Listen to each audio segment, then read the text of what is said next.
Welcome to Saira Stories. Vathirayiruppu பக்கத்தில் அர்ஜுனாபுரம் என்ற அழகான கிராமம் இருந்தது.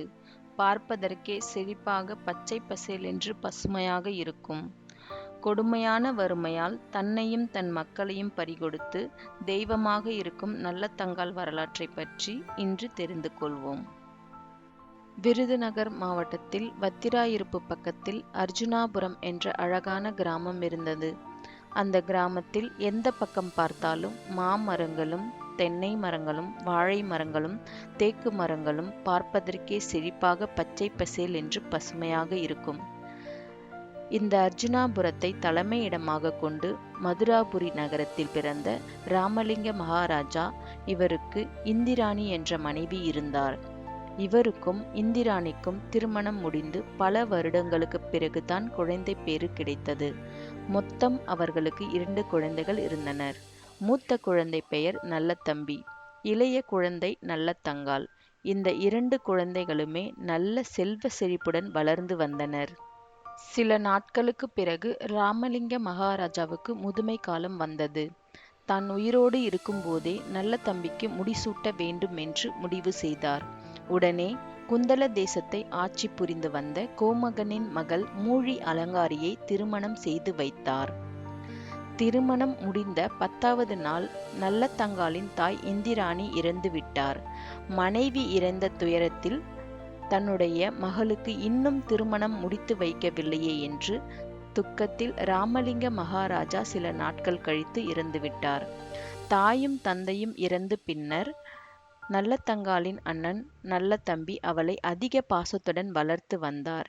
இனி தனது தங்கைக்கு திருமணம் செய்து வைக்க எண்ணிய நல்லதம்பி நிறைய நல்ல வரன்களை எல்லாம் பார்த்தார். மானாமதுரையில் உள்ள காசிராஜனுக்கு தனது தங்கையை நல்லதங்காளை திருமணம் முடித்து வைக்க எண்ணினார் நல்லதம்பி.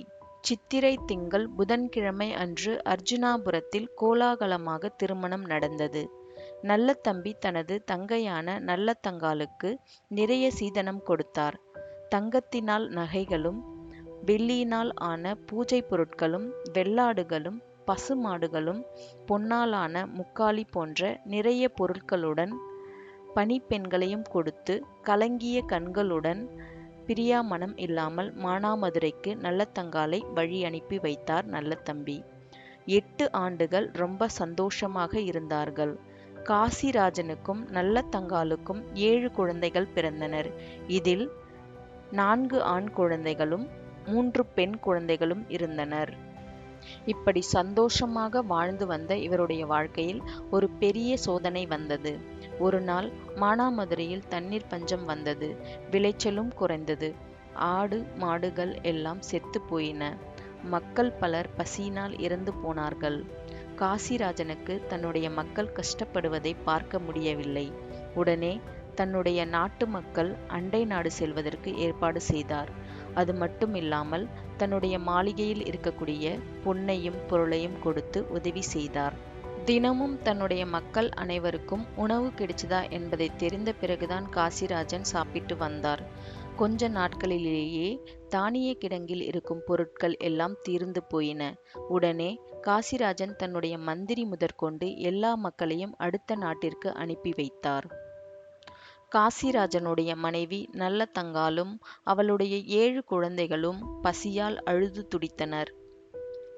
தன்னுடைய குழந்தைகள் பசியால் துடிப்பதை கண்ட நல்லதங்காள் தன்னுடைய அண்ணன் வீட்டிற்கு சென்றால் குழந்தைகளுக்கு உணவாவது கிடைக்கும், இப்படி பசியால் துடிக்க மாட்டாங்க என்று நினைத்தாள்.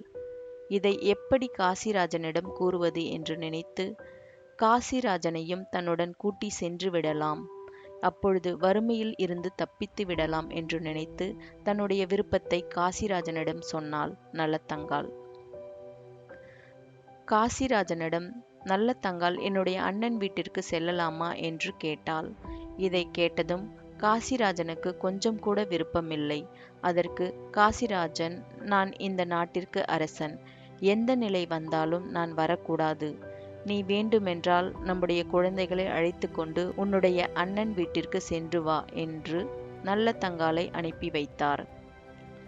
நல்ல தங்காலும் குழந்தைகளுக்கு நல்ல உணவு கிடைக்கும் என்று சந்தோஷத்தில் அவர்களை அழைத்து கொண்டு தன்னுடைய அண்ணன் வீட்டிற்கு நடந்து சென்றார். காடு மேடு கடந்து நல்ல தங்காலும் அவர்களுடைய 7 குழந்தைகளும் மானாமதுரையில் இருந்து காட்டு வழியில் சென்றார். அப்பொழுது நல்ல தங்காலுக்கு வழி தெரியவில்லை. பக்கத்தில் இருந்த மரத்தின் அடியில் இளைப்பாறினார். நல்ல தங்கால் குழந்தைகளுடன் பசி பசி என்று குழந்தைகள் அழுது கொண்டே இருந்தன. அதைக் கண்டு நல்ல தங்காலும் கதறி அழுதாள். நல்ல தங்காலின் அழுகுரலை கேட்டதும் வேடர்கள் எல்லோரும் ஓடி வந்து நல்ல தங்காலிடம் விசாரித்தனர். தலைவிரி கோலமாக பசியால் மெலிந்து போய் யார் என்றே அடையாளம் தெரியாமல் இருந்த நல்ல தங்காலை பார்த்தவுடன் வேடர் குல தலைவன் வாய்விட்டு அழுதார். ஏனென்றால் அந்த வேடர் குல தலைவன் யாரென்றால் நல்ல தம்பிதான், நல்ல தங்காலின் உடன் பிறந்த அண்ணன். ஏன் வேடர் குலத்தில் வந்தார் என்றால், ஒரு புலி ஒன்று ஊர் மக்களை துன்புறுத்தி கொண்டே இருந்தது. அந்த புலியை வேட்டையாடவே வேடர் உருவத்தில் இருந்தார். நல்ல தம்பி நல்ல தங்காலை பார்த்து கதறி அழுதார். அதன் பிறகு நடந்ததை எல்லாவற்றையும் நல்ல தங்கால் தன்னுடைய அண்ணனிடம் சொன்னாள். இதை கேட்டதும் நல்ல தம்பி நல்ல தங்காளிடம், தங்கையே, நான் வந்த வேலை இன்னும் முடியவில்லை. வேலை முடிவதற்கு இன்னும் 2 நாட்கள் ஆகும். முதலில் பசியால் வாடும் உன்னுடைய குழந்தைகளை அழைத்து கொண்டு அரண்மனைக்கு போ. அங்க அண்ணி உனக்கு வேணுங்கிறதையெல்லாம் தருவாள் என்று சொன்னார் நல்ல தம்பி. அதன் பிறகு தன்னுடைய பரிவாரங்களை அழைத்து என்னுடைய தங்கை நல்ல தங்காலை அரண்மனைக்கு அழைத்து செல்லுமாறு உத்தரவிட்டான். அர்ஜுனாபுரம் அரண்மனை மாடத்தில் பெண்கள் எல்லோரும் தனக்கு சேவகம் செய்ய ரொம்ப சந்தோஷமா உட்கார்ந்து இருந்தார் நல்ல தம்பியின் மனைவியான மூழி அலங்காரி. மூழி அலங்காரிக்கு செந்திலாபதி என்ற தம்பி இருந்தார். இவர் நல்ல தங்காலும் அவருடைய 7 குழந்தைகளும் வறுமையால் தன்னுடைய நாட்டை விட்டு அண்ணனை தேடி வருகிறார்கள் என்ற செய்தியை நல்ல தங்காலும் அவளுடைய குழந்தைகளும் அரண்மனைக்கு வருவதற்கு முன்னாடியே காட்டில் நடந்த நிகழ்ச்சியை தன்னுடைய சகோதரி மூழி அலங்காரியிடம் அவசரமாக சொன்னார். இதை கேட்டதும் மூழி அலங்காரிக்கு பயங்கரமாக கோபம் வந்தது. அடடா, நல்ல தங்கால் மறுபடியும் அரண்மனைக்கு வந்துவிட்டாளா? இனி இங்கு இருக்கும் சொத்தை எடுத்துக்கொண்டு சென்று விடுவாள் என்று நினைத்து அங்கிருந்த பணிப்பெண்கள் அனைவரையும் போகச் சொல்லிவிட்டாள். அரண்மனையில் உள்ள உணவுப் பொருட்கள் எல்லாவற்றையும் பாதாளத்தில் உள்ள அறையில் கொண்டு போய் மறைத்து வைத்தாள். அதன் பிறகு தானும் ஒரு மூலையில் சென்று படுத்து கொண்டாள். கொஞ்ச நேரத்தில் அரண்மனை வாயிலை நுழைந்தவுடன் வாசல் கதவு அடைத்து இருந்தது. உடனே நல்ல தங்கால் இங்கு ஏதோ தவறாக இருக்கிறது என்று உணர்ந்து கொண்டாள். கதவிற்கு அருகில் சென்றதும் நல்ல தங்கால், அண்ணி, கால் கைகள் எல்லாம் வலிக்கிறது. என்னுடைய பிள்ளைகள் பசியால் அழுகிறார்கள். கதவை திறங்க அண்ணி என்று கதவை தட்டினாள். ஆனால் மூழி அலங்காரி கதவை திறக்கவில்லை. அதன் பிறகு அழுது கொண்டே இறைவனாகிய சிவபெருமானை நினைத்து, ஈஸ்வரனே, என்னுடைய பிள்ளைகள் பசியார கதவை திறங்க என்று கதறி அழுதாள். கொஞ்ச நேரத்தில் அரண்மனையின் கதவுகள் தானாகவே திறந்தது. உடனே நல்ல தங்கால் தன்னுடைய குழந்தைகளை அழைத்து கொண்டு மூழி அலங்காரி இருக்கும் இடத்திற்கு சென்றாள். அண்ணி, என்னுடைய பிள்ளைகள் பசியால் துடிக்கின்றன. ஏதாவது சாப்பிடுவதற்கு கொடுங்கள் என்று நல்ல தங்கால் கூறினாள். உடனே மூழி அலங்காரி, நானே உடம்பு சரியாமல் படுத்திருக்கிறேன். காட்டிற்கு சென்ற உனது அண்ணன் அவர்கள் நல்லபடியா படைகளோடு திரும்பி வர வேண்டுமென்று அனைவரும் விரதம் இருக்கிறோம். அதனால் எதுவுமே சமைக்கவில்லை என்று பதில் சொன்னார். இதை கேட்டதும் நல்ல தங்கால், சரி அண்ணி, அண்ணன் வரும் வரை நான் பசியை பொறுத்து கொள்வேன். ஆனால் எனது குழந்தைகள் பசியார ஏதாவது கொடுங்க அண்ணி என்று கூறினாள். நான் அந்த அரிசியை வைத்து நான் எனது குழந்தைகளுக்கு உணவு சமைத்து கொடுக்கிறேன் என்று பணிவுடன் கேட்டாள் நல்ல தங்கால். மூழி அலங்காரி நல்ல தங்காலை பார்த்து, உனக்கு தெரியாதா, எங்களுடைய நாட்டிலும் பயங்கர பஞ்சம், விளைச்சலே இல்லை. அரிசிக்கு நான் எங்க போறது? இரு, கொஞ்சம் கேழ்வரகு வேண்டுமென்றால் தருகிறேன் என்று கூறினாள். அதை உன்னுடைய பிள்ளைகளுக்கு கொடு என்று சொல்லி தன்னுடைய பணிப்பெண்ணை அனுப்பி வைத்தாள். அதன் பிறகு மூழி அலங்காரி இன்னொரு பணிப்பெண்ணை அழைத்து, நல்ல தங்காளுக்கு ஒரு பச்சை மட்டையும் ஓட்டைப்பானையும் கொடு, அதை கொண்டு சமைக்கட்டும் என்று கூறினாள். அந்த பணிப்பெண்ணும் நல்ல தங்காளுக்கு ஒரு பச்சை மட்டையும் ஓட்டைப்பானையும் கொடுத்தாள். எப்படியோ கேழ்வரகை அரைத்து கஞ்சி காய்ச்சுவதற்காக அடுப்பை பற்ற வைத்தாள் நல்ல தங்காள். அடுப்பு எரியவே இல்லை. உடனே நல்ல தங்காள் அழுது கொண்டே, தாயே அன்னபூரணி, நான் பத்தினி என்றால் இந்த அடுப்பு எரிய வேண்டுமென்று சொன்னாள். உடனே அடுப்பு கொழுந்து விட்டு எரிந்தது. இதை பார்த்த பணிப்பெண்கள் பயந்து போய் மூழி அலங்காரியிடம் ஓடிப்போய் இந்த விஷயத்தை கூறினார். இதை கேட்டதும் மூழி அலங்காரிக்கு கோபம் வந்தது. நல்ல தங்காள் இருக்கும் இடத்திற்கு வந்தாள்.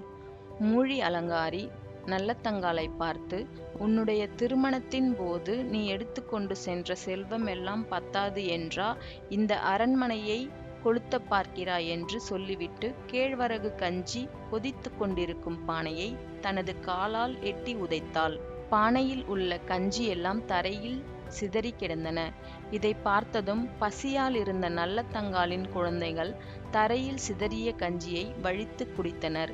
நல்ல தங்காளுக்கு இந்த காட்சியை பார்க்க முடியவில்லை. இனியும் இங்கு இருந்து அவமானப்படக்கூடாது என்று நினைத்து கொண்டு தன்னுடைய 7 குழந்தைகளையும் அழைத்து கொண்டு சென்று விட்டாள்.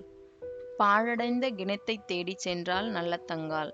தன்னுடைய அண்ணன் வந்தால் தன்னுடைய வழியை தெரிந்து கொள்வதற்காக போகிற வழியெல்லாம் ஆவாரம் பூச்செடிகளை உடைத்து போட்டுக்கொண்டே சென்றாள் நல்ல தங்காள். கொஞ்ச தூரம் சென்ற பிறகும் எந்த ஒரு கிணற்றையும் காணவில்லை. அந்த காட்டில் 3 பேர் ஆடு மாடு மேய்த்து கொண்டிருந்தனர். அவர்களிடம் சென்று, நல்ல தங்காள், எங்களுக்கு ரொம்ப தண்ணீர் தாகமாக உள்ளது, எனவே பக்கத்தில் ஏதாவது கிணறு இருக்கிறதா என்று கேட்டாள்.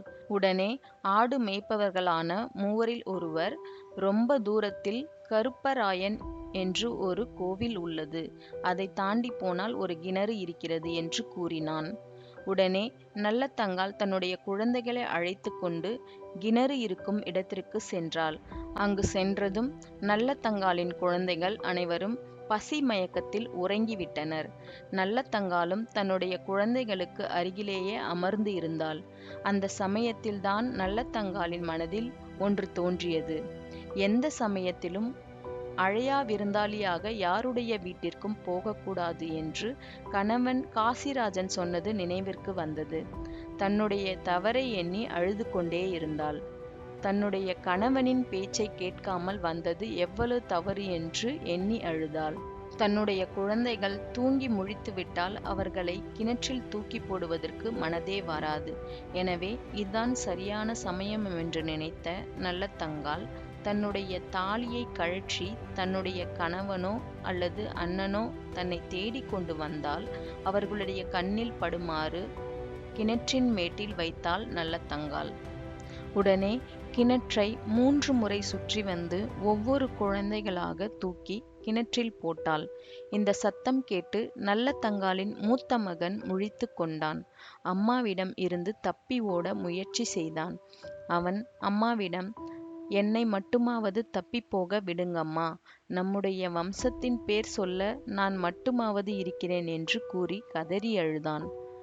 நல்ல தங்காலும் தன்னுடைய மகனின் பேச்சை கேட்டு அழுது கொண்டே தன்னுடைய மூத்த மகனை பிடித்து கிணற்றில் தூக்கி போட்டுவிட்டு கடைசியில் தானும் கிணற்றில் குதித்தாள்.